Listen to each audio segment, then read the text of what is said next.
She has to feel like she has the skills and the strength and the confidence and the emotional resilience to deal with it. And we have to see, as you've used the words, rob our daughters of the opportunity if we are always in that role of white knight. We need to give them the opportunities. Because you mentioned college. There are moms who are still dealing with their friendships within the college setting. I see it in a lot of groups I'm in. They're having issues with their roommate, so the mom's going to call the other mom. And, as you said, at what point do you release that role?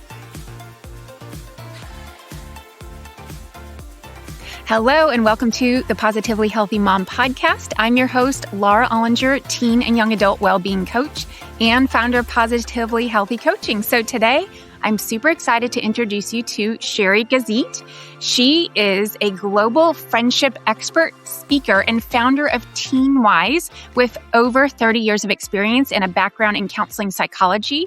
She has supported thousands of girls and their families navigating friendship struggles, social anxiety, and the emotional world of growing up. So we're going to have so many great things to talk about today. Sheri is also the author of Girl Drama Decoded. So Sheri, welcome to the show. I'm glad to be here. Yes. So let's kind of just start at the basics. I know you have 3 children in their 20s now. I assume that their childhood had something to do with guiding the work that you're doing now? Yes, for sure. It started with me, though. I grew up with 2 sisters, so there's 3 girls in the household. And I'm the middle. Which one are you? I'm the youngest. Oh, okay.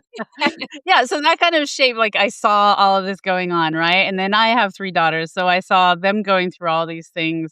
And it gave me the personal experience looking at it from the mom perspective, but then I was able to put the professional experience together. So I'm bringing both sides of that to the work that I'm doing. I just really saw that there was a blank space that you're filling in as well, where there was a lot of things for the girls in the clinical mode, like in the really serious situation. Right. And the friendships and connections and parent-teen connection, they needed help, but it wasn't to the clinical level. So it was like, so who's there to support in this blank space, which is where you and I come in.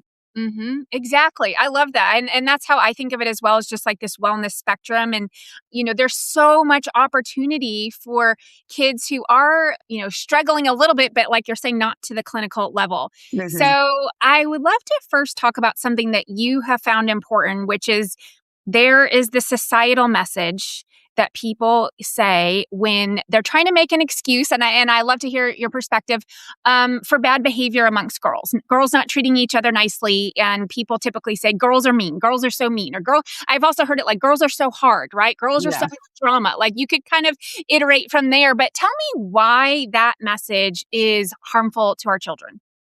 First of all, it's a blank statement, right? That all girls are just mean, and it simplifies everything they're going through into this really negative statement. And girls aren't just mean, it's that they're just learning and they don't know how to have these deep, impactful friendships yet. So without the right skills, they kind of lean into these skills that are not so great. And that's where the mean girl behavior, girl drama comes from that we all talk about. And so when we say that and our girls internalize it, then that's the filter in which they go out into the world. And they're looking for the negative behaviors instead of looking for the nice things that the girls are doing and how girls are showing up for each other and nurturing each other. They just have this idea, oh, girls are just mean. It also reduces their ability to trust new connections and potential new friendships.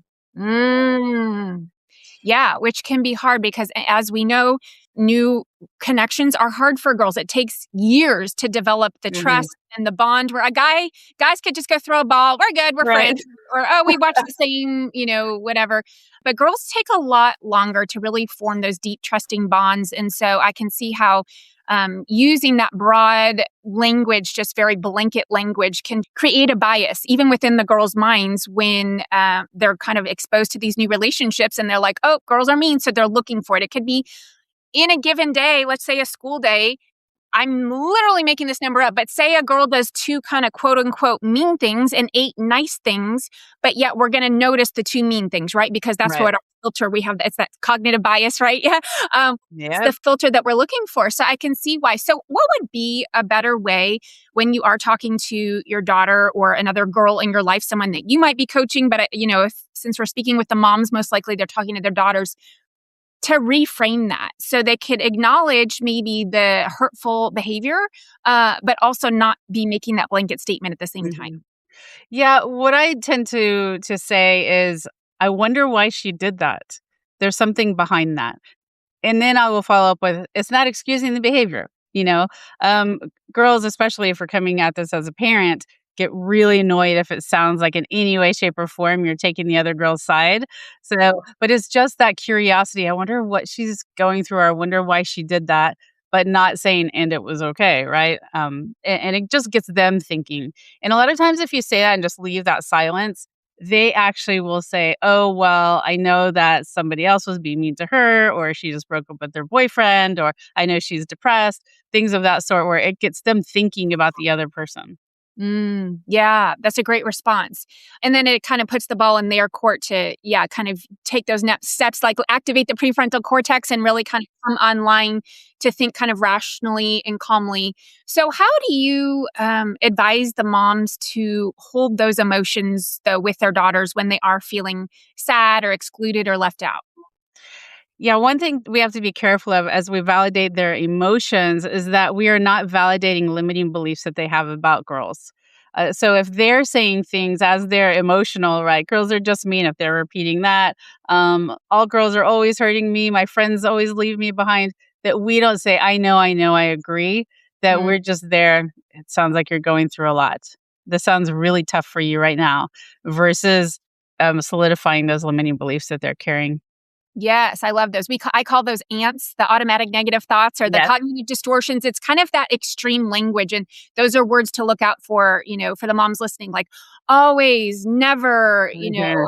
I'm trying to think of the others, like, there's the kind of glass half empty, glass half full, kind of mindset or frame where if your daughter's always looking at the glass, half empty, then of course, right, that's what we're going to start noticing more of. So, Right. kind of just looking out for those language patterns and finding a way to just maybe be in the moment of what's happening right now and not allow it to kind of catastrophize and go into the extremes because then, yeah, it just kind of feeds upon itself.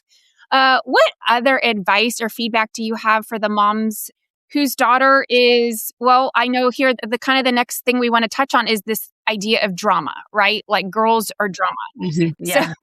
I mean, that's something I hear a lot of, and I hear all different viewpoints where there's the moms whose daughters are all caught up in the drama and it's uncomfortable, or they're all caught up in the drama, but the mom's like kind of cool with it because it's like, oh, well, my daughter's a cool girl, so I'm Yeah. fine there. And then Yep. the daughters who are like, oh, I don't want to be in the drama, right? Like, there's all these different angles to it. So, Mhm. what's your kind of advice for moms who are listening who are in any of those buckets? Yeah. First, I want to talk about using the term girl drama, because I do use that term because that's what people relate to. And Hmm. some people will push back and say, well, aren't you minimizing it by calling it drama? And it's not, because drama to me is, if you think of a theatrical stage, everything's bigger. All the emotions are bigger, the hand gestures are bigger so that it can be noticed, costumes are bigger. That's how our teens experience their social struggles, or even their social interactions of any sort. It's dramatic, it's big and emotional. So that's why I use that term. I want to preface that. Hmm. In any of those buckets, though, if they're going through this, what do is we make sure we don't jump into the fray with them. We Hmm. don't start like with the mama drama. Right. We keep it cool and calm. We can talk about it logically. We don't want to become their friend, especially in this situation, Mm, because they don't need another friend, bad mouthing the other girls and being part of that drama. They need someone who's above the drama to lift them up out of it. yeah, I think that's so important. A lot of times, it becomes so, it's like a turf war, right? Like we are as moms, tiger moms, and we're Yeah. so protective of our children. And if somebody does something mean to our kid, where our claws, mom's claws can just kind of come Yes. and so, which can be a challenge because you could be the one that's kind of taking the high road above the fray, modeling that behavior for your daughter. And if the other participants kind of like aren't operating that way, it can be especially challenging to like keep it up there. Yes, uh, very much so. yeah, yeah. So I talk about emotional regulation a lot. Like, how do you advise that moms can emotionally regulate themselves, but then B, help their daughters do the same? Mhm.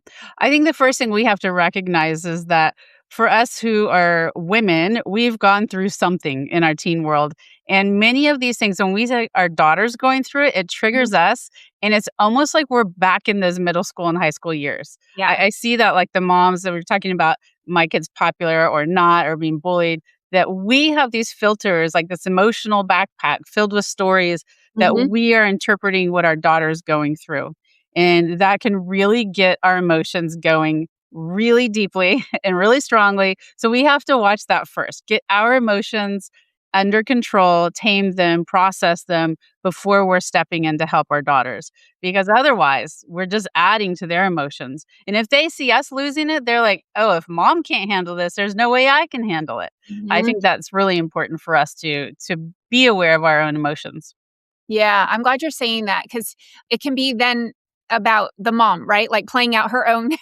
childhood wounds and then it's like no longer even about the daughter and kind of like losing sight. Things can get blurry, especially if a mom did have, a kind of difficult, if they were bullied or if anything really significant did happen, then that can really be activated if that hadn't been healed or if they hadn't worked with a coach or a counselor or a therapist or somebody to get that support to heal that, because that can be raw and it's very the way we store emotions as humans when it's like or store significant events is kind of the bigger the emotional event, the more we're going to store it in a certain way. And it can become really like trapped and really tight and locked in our body. So, Absolutely. Yeah, and women tend to store their emotions with the experiences more than men do. So we really tap into that emotion when we are experiencing what our daughters are experiencing. yeah. Yes. Okay. So tell us more about your book. I would love to hear more about like how did that come to be? What is the message there? Yeah, so the book is Girl Drama Decoded. And what I wanted to do was have moms in particular step back from the drama and understand where it's coming from. So Mm, they can tap into their compassion for their daughter, but also for the other girls that are in the mix. Because when they can come at it with compassion, their emotions are more calm and they're more logical when they go in to help their daughter. And one big piece of this book, which I know that you talk about a lot, is it's not about fixing it for your daughter. It's about how do you support her through it? Because girl drama, as much as we would love for it to go away, yeah. it is an opportunity for girls to learn how to have healthy friendships, how to set boundaries, how to have conflict, and how like that stays with them for the rest of their life.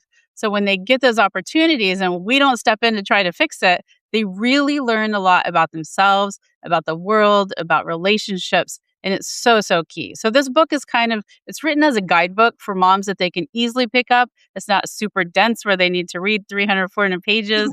Yeah. It's really simple. Just a quick word before we get back to the episode. If you have a teen daughter heading off to college and you've quietly wondered what happens when she's there and I'm not, when something goes wrong at 11 p.m. and she can't call me, that worry is exactly why I built Positively Healthy University. It's a 3-hour live workshop just with me and a group of 10 girls where she'll get to build the emotional toolkit no college prep class covers. How to sit with hard things, how to regulate without reaching for her phone first, how to build a real community when she gets there. I have got 2 sessions this summer, so head to positivelyhealthycoaching.com/PHU for dates and to grab her spot. I have capped at 10 girls on purpose. Okay, back to the show. I love that. I love that. Kind of resource that can be helpful if you're in the moment and kind of needing some guidance. And so that'd be great for the moms who are listening to have that on hand. In fact, I'm going to get my copy as well to have that on hand. I love that. So the other thing that kind of popped into my head is this idea of when we are feeling kind of protective of our daughters, it can also kind of stir up this idea of competitiveness, right? Like, Mhm. and so when I'm thinking of that, it's like there's this scarcity mentality where there's not enough to go around, like not enough kindness to go around, not enough love to go around, not enough, things. And it's like if we're able as moms to do some work with ourselves where we're feeling good, we're feeling confident, we're feeling like we're enough, what I'm getting at is that then that allows our daughters to have those learning opportunities, like you're saying, without us having to jump in to fix them, because then Mhm.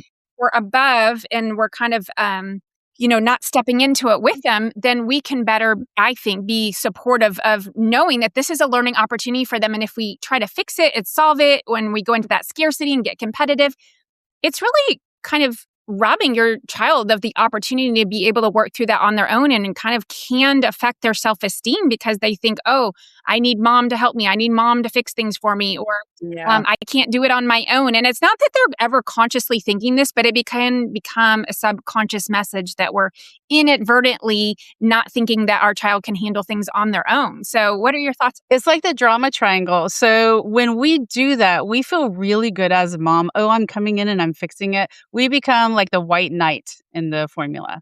Our Yeah. daughters become the princess who is locked up in the high castle, right? And just waiting to be rescued. And the bully is the ogre, right? The bully or the girl is doing the mean stuff. She's this like big bad creature. Mm-hmm. And so we need to think about, as awful as this sounds, because I know moms are loving and well-intentioned, we're becoming like the savior figure. We need to come in and fix it. Yeah. We've got the answers. My daughter needs me. And it really gives us a boost. But as you point out, it really makes our daughter feel that they are unable to deal with situations. Mm-hmm, mm-hmm. And it's surprising because I know you deal with young adults as well. It can be surprising how long that happens. Like I've had clients who are in college and their moms are still helping, not with their current college friends, but like drama from back home from high school. Like it'll be over Christmas break and something's happened and an old friend is doing something and the mom is still involved. And I'm like, wow, like sometimes I don't know why, but I get surprised, right? Like I'm like, oh, Yeah. I'm surprised that that's still happening, right? Like how is this still happening? And so I think what happens is like moms, like you're saying, take on this role or this identity of the savior. And so that becomes, it makes them feel good about who Yeah. they are. And so what could you say to give advice to a mom or support to a mom who is so attached to that role of savior that she's having a hard time letting it go? Yeah, I mean, there's two pieces of it too. It's their role as the savior or the white knight, and it's their daughter's role as the princess. And you have to let your daughter out of the tower. You know, she has to feel like she has the skills and the strength and the confidence and the emotional resilience to deal with it. And we have to see, as you've used the words, rob our daughters of the opportunity if we are always in that role of white knight. We need to give them the opportunities. Because you Mm-hmm. mentioned college. There are moms who are still dealing with the friendships within the college setting. I see it in a lot of groups I'm in. They're having issues with the roommate, so the mom's going to call the other mom. And as you said, at what point do you release that role?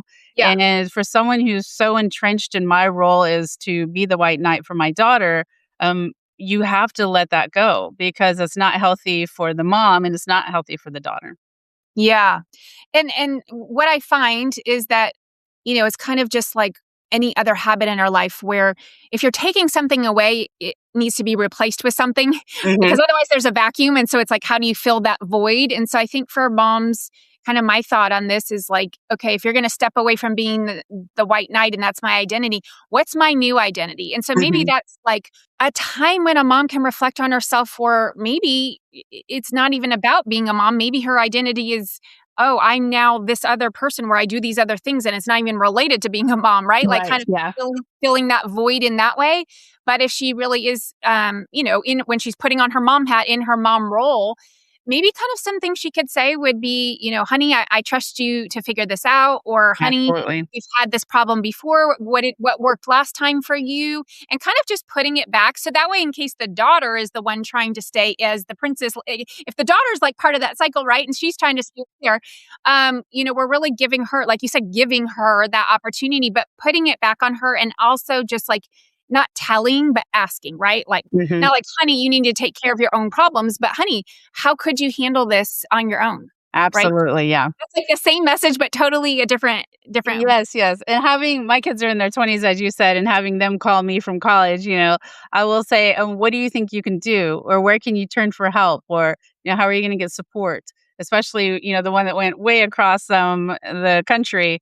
I couldn't go and do anything. And so just having them think through it, problem solve, it's so powerful for them instead of us taking it over. Yes. And another thing, actually, if this is making me think of another podcast guest I had one time who she actually teaches teens public speaking and like confidence skills for Love speaking. it. Mhm. So it's making me think of a time when her kind of advice to help these kids that she coaches build confidence is when they ask like, well, what should I say? Or how do I say this? She just puts it right back on them and says, well, what do you think you should say? Or what is your thought about that? Because the more we give the answer, the less it's forcing their brain to work and figure out the answer on their own. And so it Yes. was great timing, because when that happened, my son was needing to text his coach about something because he was going to be missing a practice or a game. And he said, Mom, what should I say? And I said, well, what do you think you should say? Or I also said, well, what do you have so far? Right? Just like keep putting it back on them, like Right. asking the questions and then like forcing their brain. Cause sometimes they want the answer. They want the solution. They want the easy way out. They want moms like, just tell me what to do, tell me what to say. Right. But like, Mhm. again, giving them that gift of figuring out, cause sometimes these social interactions can be awkward, right? It's not always about mean or drama, or right. Sometimes it's just awkward. Like, how do I say this in a way that is respectful to this other person, but also holding my own boundary? Mhm.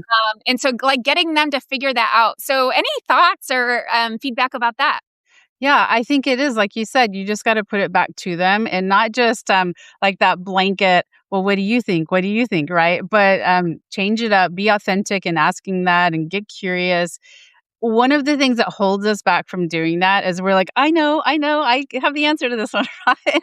But if we allow them the space to think it through, it's just so much better. But we have to control ourselves, because sometimes it's like, oh, it's just easier to tell them what to say or what to do, or let me move over, let me type it for you, right? Yes. We have to be patient with our kids because they don't have all the answers. They might kind of mess it up here and there, but we got to give them the chance to try. Yes. Yeah, I love that. It makes me think of the classic coaching question whenever I'm coaching a client and, there's a lot of I don't knows, as responses. One thing I say is, well, if you did know, what might you say? Yeah. And I love that question because it opens up the door to it. I don't have to give a perfect answer. It doesn't have to look or feel a certain way. I can kind of mess this up because this is almost just like a rough draft. Yep. And so I feel like that's a great kind of mindset also for this, is just like, okay, so, what might you say, or what could you say, or just kind of allowing them to play around with that, almost like Play-Doh.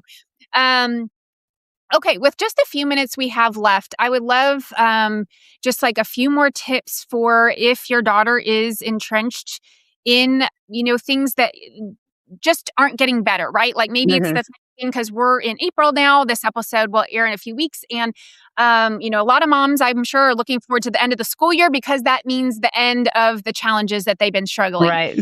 How can you support a mom at this time of year? And then also, when the school year starts back up again, what are the things that you say that would empower the moms to empower their daughters? Mhm.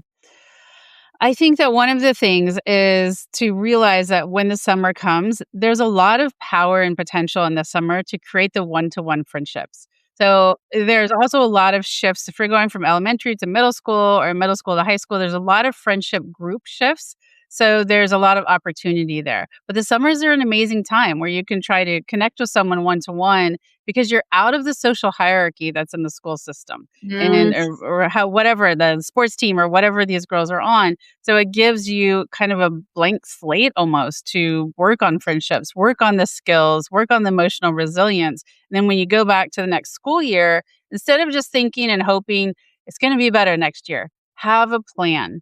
And I do this webinar called Ready, Set, Go for teens. And it's about how, even if you're shy, how do you connect with people in the first day, the first week of school when those groups are being formed.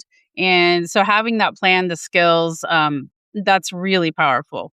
I love that. Yeah. And just the idea that also that, yeah, summer can be a time for creating a blank slate and restarting because things change. And that's what I've always told my kids is like, things change. Every year, things Yep. change and things get kind of shifted around. And especially when they are transitioning from one school to another, things shake up even more. Yes. So a lot of times that's when different schools are coming together and there's new people and you never know what's going to happen, but it can be like an Right. exciting time, exciting mix up. So Sheri, how can people find you going forward? Like that webinar sounds really cool. How can people get to you? The easiest is to go to teen-wise.com because all my resources are there. I've got a webinar about girl drama, how to support your daughter, about beyond loneliness if your daughter doesn't have friends, and downloads and all sorts of things that you can find there. That's the best place. Very cool. Well, thank you so much for spending your time with us today. And this has been an awesome conversation. I appreciate it. Me too. Thanks for having me. I just want to spend a minute reflecting on what Sheri and I talked about today. I feel like that's such a valuable conversation that we had because as we know, middle school and high school social relationships for girls can be such a big challenge, so impactful on a child's identity, who they are, who they're becoming, how they see themselves in the world. So I really think that Sheri had some great resources. And also, I think it's so important for me to support the moms because the moms are the ones that, we love our kids more than anything. We want to do anything for them. And sometimes, like I said in the conversation, inadvertently, we can be doing more harm than good. So I think it's a great idea to just kind of step back and figure out, what are our triggers? I'm a big proponent of journaling. So if you have had any, major challenges during your formative years, I think it's a great idea to just reflect on those, write them down, write what was painful about those just to help process and, maybe even, get a therapist, get a coach if you really need one. But if you just need to process a little bit, so that way you can really get some space and get some separation so that you're not so activated if your daughter is experiencing these types of challenges. And also kind of, getting your own tools, like learning how, getting Sheri's book, getting some parent coaching, learning how to support her better so that you're really giving her the gift because your daughter really will find her own place, find her own worth and identity and confidence if she is given the space, but yet within the structure kind of supportive system. We call it kind of teacher language. I'm not a teacher, but I have a master's in education in health and wellness where there's a concept called scaffolding. And so when you think of a building that's being built, there's always the scaffolding. And so it's the idea that the building, it can't go up higher unless it has the scaffolding. And so we're there as this kind of supportive mechanism. So that way our daughters can grow. And yet if anything major happens, we are there to help pick up any pieces that might be falling. So those are my thoughts. I thought it was a great conversation with Sheri and have a great day. When you get a chance, please go to the show notes and click on the link ratethispodcast.com/TPHmom to give my podcast a rating and review. And if this episode resonates with you, be sure to share it with your mom friends who are going through the same things. Be sure to tune in for next week's conversation. Until then, keep up the good work.